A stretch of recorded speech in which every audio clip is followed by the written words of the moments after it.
Magsasakang Pinoy, programang nagtataguyod sa pagunlad ng sektor ng pagsasaka sa buong lambak ng Cagayan. Hatid sa inyo ng Opisina ng Kagawaran ng Pagsasaka sa Rehiyon 2 at ng himpilang ito. Magsasakang Pinoy, Magsasakang Pinoy. Sama-sama, sa bandang huli mas tataas ang kita. Lahat na ang ating pamayanan, tiyak na ulat ang ating bayan. Magandang morning magsasakang Pinoy. Isang napakasiglang umaga lambak ng Cagayan. Masayang pakikinig na naman po sa ating lahat dito lamang sa nag-iisang programang katuwang na mga kapatid nating magsasaka, ang Magsasakang Pinoy. At sa lahat ng mga nakaantabay sa atin ngayon, abay, huwag po kayong maglilipat sa ibang istasyon dahil sigurado po ako na kayo'y mag-e-enjoy na naman sa ating topiko sa umagang ito. Tumutok lamang po sa Magsasakang Pinoy habang kayo po'y umiinom ng mainit na kape, kasabay ng pagkain ng masarap na pandesal. Abay, naku naman, siguradong solve at swak na swak po ang inyong umaga. Heto po ang inyong abang lingkod, si kasamang Barbie. At sa umaga pong ito ay ating tatalakayin ang mga tamang pag-uugali at pananaw sa ating pagsasaka. Handa na po ba kayo mga kapatid?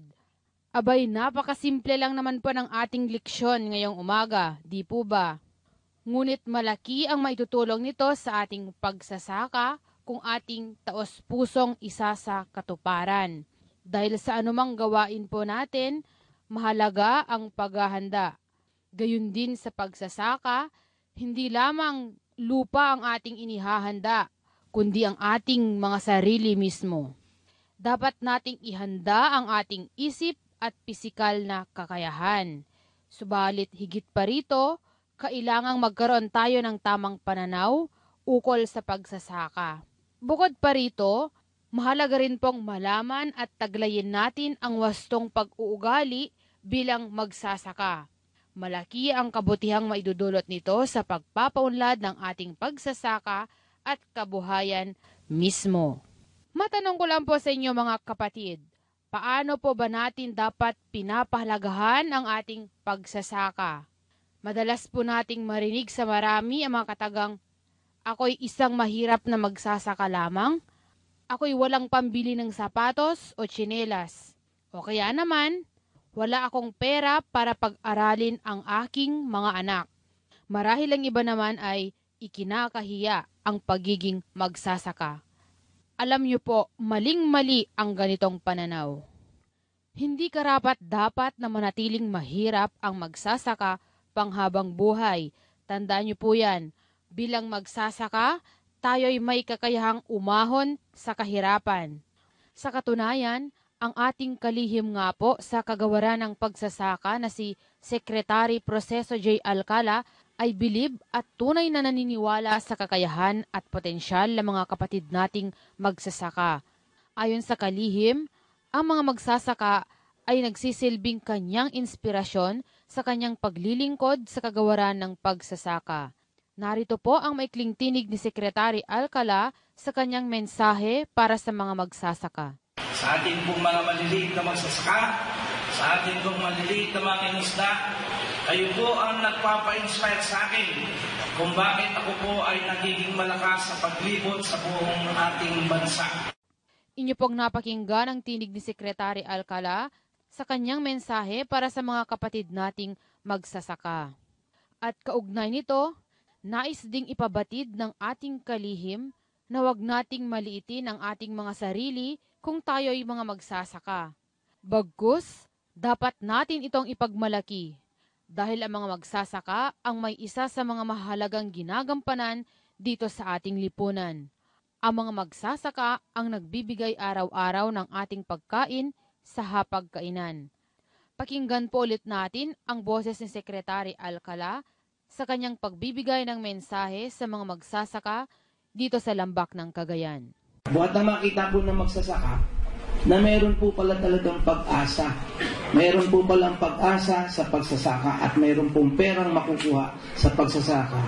On their own ay talaga pong nagpumilit po silang magsipagtanim. Nung unang-una po, ang ebidensya po na nagbago ang buhay sa amin na magsasaka ay pag tinanong mo po sa amin ang magsasaka, anong hanap buhay mo? Alam mo, nagpipila. Anong hanap buhay mo?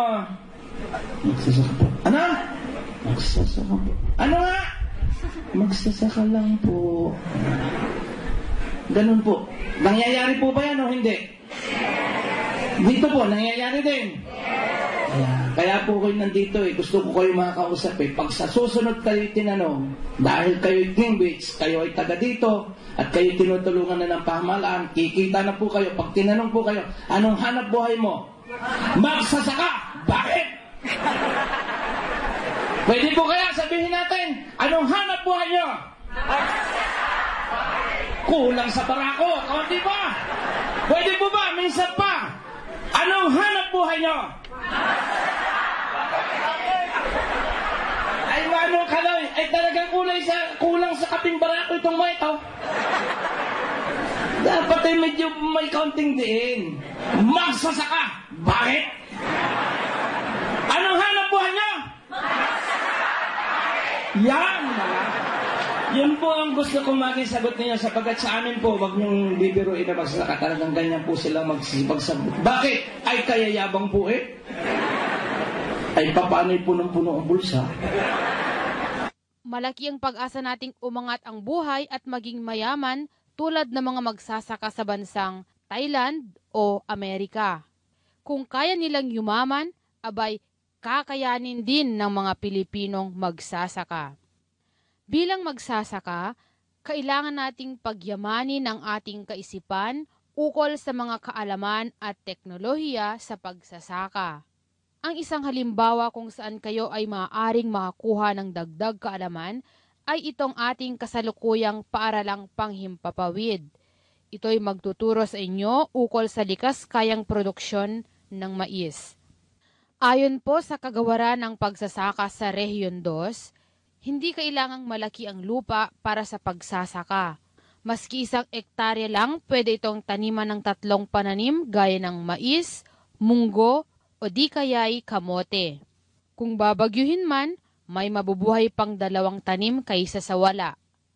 Katulad na lamang po sa bansang Taiwan at China, humigit kumulang sa kalahating hektarya ang tinataniman ng mais, ngunit nakapag-e-export sila ng mais. Pwede na ring palakihin ang puso ng mais kapag inalis yung bulaklak o banay. Kaya kahit maliit lang ang lupang tinamnan ng mais, marami pa rin ang maani. Pwede na rin ngayong magtanim ng mais sa paso na may abono. Yung sako ng semento, lagyan nyo ng kalahating compost na may halong buhangin at sakalupa. Tapos ay maaari nyo pong taniman ng ube. Pagkaraan ng 8 buwan, makakaani ka ng 8 kilo ng ube. Kaya sa isang sakong tanim na ube, kikita kayo ng mga 300 at 20 piso. Kaya inuulit ko po mga kapatid, hindi problema ang lupa sa pagsasaka. Ang mahalaga ay matutuhan natin ang mga teknolohiyang magagamit sa pagsasaka. Punuin natin ng kaalaman ang ating kaisipan para mapaunlad ang ating sarili. Lalong mahalaga na bilang magsasaka ay magkaroon tayo ng hilig at malasakit sa pagtuklas ng mga makabubuting pamamaraan sa pagsasaka. Ang pagsasaka po ay dapat din nating ituring na isang munting negosyo na ating aalagaan upang kumita. Bukod pa po sa mga nabanggit ko ng dapat na maging pananaw sa pagsasaka, pinakamahalaga po ang tamang pag-uugali. Ngayong umaga po ay ating pag-uusapan ang 6 na pag-uugali na dapat nating taglaying mga magsasaka kung nais nating umunlad ang ating buhay. Kabilang dito ang una, leksyong napapaloob sa Biblia at Koran ukol sa paghiling. Pangalawa po ay ang pag-ibig sa Diyos, sa bansa at sa kapwa. Pangatlo naman ay ang pagbabahagi ng kaalaman at pakikiisa. Pang-4 ay ang pagtutulungan. Pang-5 ay ang leadership o yung tinatawag po nating pamumuno. At ang pang-6 ay ang palabra de honor. Nung nakaraang araw po ay ating pinag-usapan ang pagsasaka ng mais. Ngunit bago po tayo magpatuloy sa ating topiko tungkol sa pagsasaka ng mais, mahalaga pong mahubog muna ang ating wastong pag-uugali. Isa-isahin po nating bigyang pansin ang 6 na pag-uugali na kailangang taglayin ng isang magsasaka. Una, bigyang pansin natin ang itinuturo sa banal na kasulatan. Hilingin mo upang ibigay sa iyo, hanapin mo upang makita, at gisingin at buksan mo ang iyong puso. Sa wikang Ingles, seek and you shall find. Knock your heart and it shall be opened. Sa Quran, sinasabi ding humingi ka ng tulong sa akin at ito ay aking tutugunin.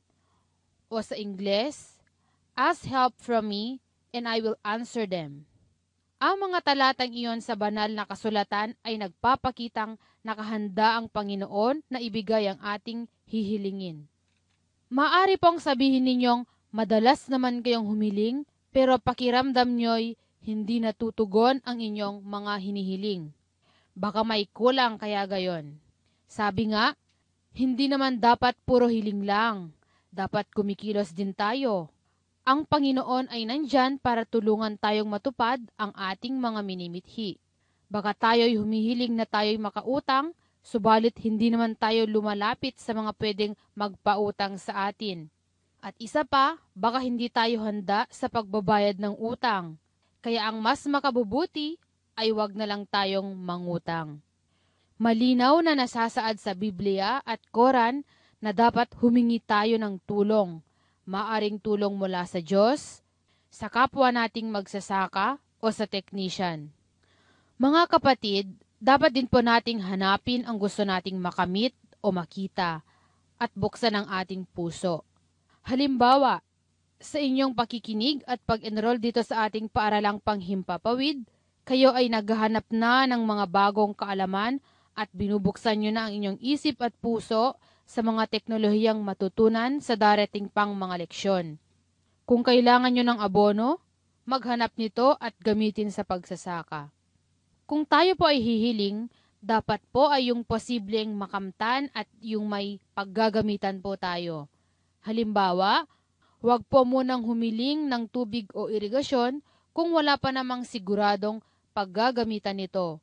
Huwag ding kalimutan na mahalagang hanapin kung saan ito makikita.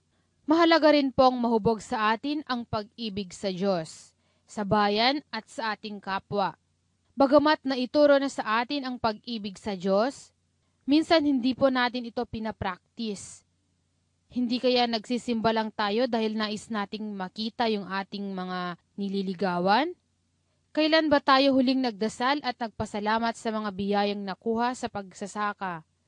Pinakikinggan rin ba nating mabuti ang mga aral pag tayo'y sumasamba o nagsisimba dahil naniniwala tayong makakatulong ito sa atin? Ang pag-ibig naman sa bansa ay madali nating makikita. Halimbawa na lamang ay ang pag-awit ng ating pambansang awit. Ang mga nagtatrabaho naman sa ibang bansa ay umuuwi sa Pilipinas tuwing bakasyon o Pasko dahil namimiss nila ang sariling bansa. Tayo namang mga magsasaka, paano natin maipapakita ang pagmamahal sa bansa? Isang paraan ay ang pangangalaga sa ating mga likas yaman. Tumutok lamang po sa ating programa at tayo'y magbabalik makalipas ang ilang paalala.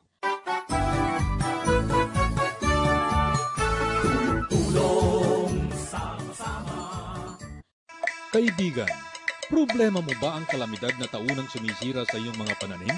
Wes, narito na ang solusyon. Ang 5-in-2 cropping scheme o 5 beses na pagtatanim sa loob ng 2 taon. Posible, kaibigan. Iplinano ang pagtatanim upang makaiwas ang mga pananim sa mga kalamidad kagaya ng bagyo, baha, taglamig at tagtuyot. Magbibigay din ang gobyerno ng mga tulong pinansyal at teknikal. Ganon din ang mga binhing panlaban sa mga masasamang lagay ng panahon, resistant sa tagtuyot, lamig, baha at peste sa palayan. Makiisa at makipagtulungan sa 5-in-2 cropping scheme upang masiguro ang tagumpay ng Rice Self-Sufficiency Program ng pamahalaan. Para sa karagdagang impormasyon, makipag-ugnayan sa pinakamalapit na tanggapan ng NIA o Department of Agriculture sa inyong lugar. Kilos na, kaibigan! Ngayon na! Sa isang araw, ang bawat Pilipino ay nagsasayang ng 2 kutsarang kanin. Katumbas ng mahigit na 1.7 million kilos kada taon na kayang magpakain ng 2.7 million Filipinos. Madami sanang nakikinabang kapag walang nasasayang. Sama-sama tayong lahat. Palay, bigas, kanin, huwag sayangin upang marami ang makakain. Ang mensaheng ito ay hatid sa inyo ng Department of Agriculture.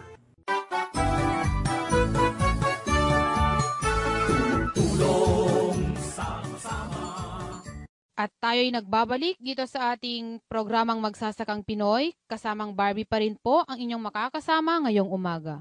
At ngayon po ay dadako na po tayo sa ating topiko.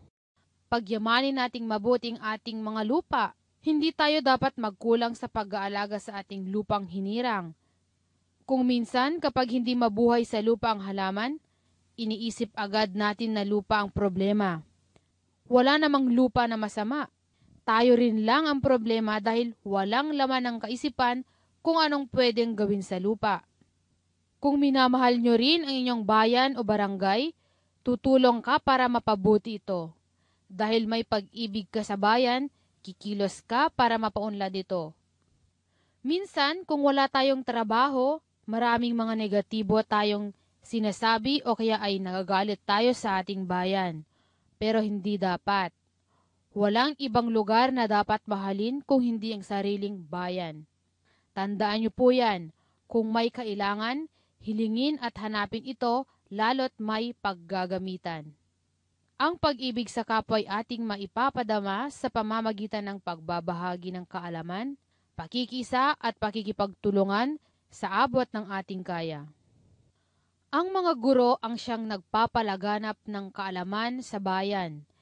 Ganoon din ang mga agricultural technician na nagtuturo sa atin ng mga pamamaraan sa pagsasaka. Tayo rin mismo na magsasaka, kung mayroon tayong bagong natutunan, dapat ay ipasa at ibahagi rin natin ito sa iba para lahat ay umunlad. Mahalaga rin po ang pamumuno sa ikatatagumpay ng isang programang pangkaunlaran. Kung ikaw ay isang leader, ano ang iyong gagawin? Ikaw ang namumuno sa programa. Ikaw ay isang ehemplo sa mga tao. Hindi ka lasinggero. Pinaniniwalaan ka ng mga tao. Bukod pa rito, ang leader ay matulungin, pinagkakatiwalaan at madaling lapitan ng mga tao. Ang mahusay na leader ay isa ring Mateo. Magaling maghanap ng programa at magaling maghanap ng pondo. Marami rin siya mga kaibigan na makatutulong sa kanyang mga programa. Ang leader ay may layunin o hangarin. Halimbawa, gusto nating payamanin ang ating barangay. Kung ngayon ay umani ng 500 kilo ng mais bawat ektarya, gusto natin gawing niyang 5,000 kilo bawat ektarya. Anong ating gagawin? Abono lang ang kailangan niyang mais. Ang isang mahusay na leader po ay marunong ding makipag-usap sa mga tao na ipapamalita niya ng maayos ang tungkol sa kanyang programa at layunin nito. Mahalaga rin po ang word of honor o palabra de honor. Kapag sinabi mo halimbawa na magdadala ka ng binhi para sa iyong kapitbahay, kahit signal number 1, pupunta ka at nandun ka, dala ang binhi. Kung ikaw ay isang leader, pangangatawanan mo kung ano ang iyong sinabi. Sa oras na sabihin mong darating ka para magbayad ng utang, tapos wala ka, abay, masisira ka po niyan. Sa susunod, hindi ka na aantayin, hindi ka na paniniwalaan, walang substitute o kapalit sa salita mo bilang isang leader. Dumako naman po tayo sa isang formula o hakbang para sa magandang pag-uugali. Una, dapat ay masipag ka. Pangalawa, dapat may sapat na lakas o yung tinatawag po nating strength. Ikatlo, dapat ay marunong kang magsakripisyo. Wala namang buhay na walang sakripisyo, di po ba? At ang pang-apat naman ay dapat magdasal ka. At kung may problema ka mang hindi malutas-lutas, sumangguni ka sa kapitbahay kaysa itago mo ang iyong problema. Kung atin pong susundin ang formula o hakbang na ito, makakamtan natin ang dignidad na nararapat sa isang magsasaka. Kung may dignidad, magkakaroon din tayo ng pagtitiwala o kumpiyansa sa ating mga sarili. Bakit may kumpiyansa na? Dahil naiangat na ang buhay. Mayaman na kumbaga. May mga motorsiklo na, radyo, telebisyon o cellphone. At nakamit ang lahat ng mga ito dahil sa tamang pananaw at pag-uugali. Samantala, bago po tayo magtapos sa ating leksyon, magbalik-aral po muna tayo sandali.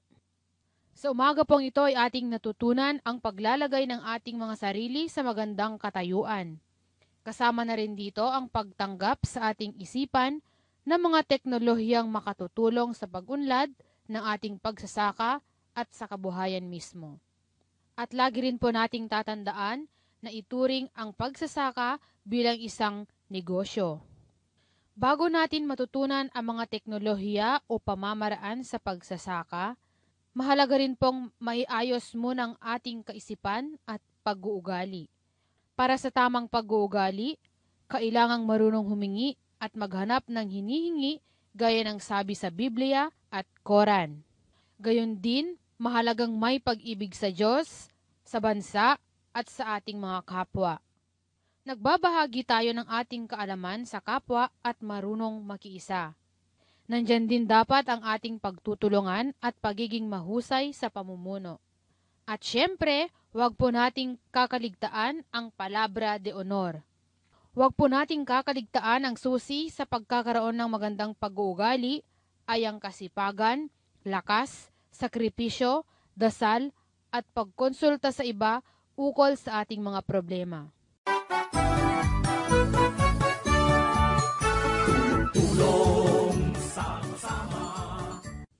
Sa pagkakataong ito ay nais po naming i-anunsyo ang inaasahang gaganaping parangal sa mga bossing ng palayan o Agri-Pinoy Rice Achievers Awards ngayong taon katulad ng naunang parehong okasyon noong nakaraang taon. Ang nasabing parangal ay naglalayong kilalanin ang mga magsasaka natin sa buong kapuluan. Sa ating mga probinsya, mga bayan o lungsod, mga irrigators associations o IAs, at kasali rin po ang ating mga agricultural extension workers. Maalala po ng awarding ceremony ng kauna-unahang idinaos na parangal na ito ay ginanap noong nakaraang buwan ng Pebrero ng taong kasalukuyan sa mismong Philippine International Convention Center o PICC na pinangunahan ng kalihim ng kagawaran ng pagsasaka na si Honorable Proceso Alcala. Maalala rin na sa nasabing okasyong ito na ipagkaloob ang mga malalaking papremyo. Bilang premyo sa mga nagwagi ay ang mga proyekto na nagkakahalaga ng 4 na milyong piso bawat isa sa mga pangunahing 10 lalawigang may pinakamataas na produksyon ng palay, 1 milyong halaga ng proyektong pangsakahan bawat isa ng mga pangunahing 50 bayan at irrigators associations na may pinakamataas na produksyon ng palay. Naisali rin dito ang mga huwarang agricultural extension workers na may cash prize na 20,000 piso. Sa ating sariling rehiyon, maalala rin po na may mga nagwaging 12 munisipyo at lungsod sa nasabing parangal. Sa mga nasabing munisipyo, 2 lungsod at 4 na munisipyo sa kanila ay mula sa lalawigan ng Isabela at ang iba pang 6 na munisipyo ay sa lalawigan naman ng Nueva Vizcaya. Sa kabuoang 19 na agricultural extension workers mula sa iba't ibang bahagi ng bansa, 9 sa kanila ay nagmumula sa lalawigan ng Isabela at Nueva Vizcaya. Sa ngayon ay hindi pa naipaalam sa ating programa kung kailan na namang idaraos ang pangalawang parangal pero tiyak po na ngayong kasalukuyang taon din. Abangan po ang anunsyo tungkol sa mga ilang detalye ng nasabing parangal dito mismo sa ating palatuntunang Magsasakang Pinoy.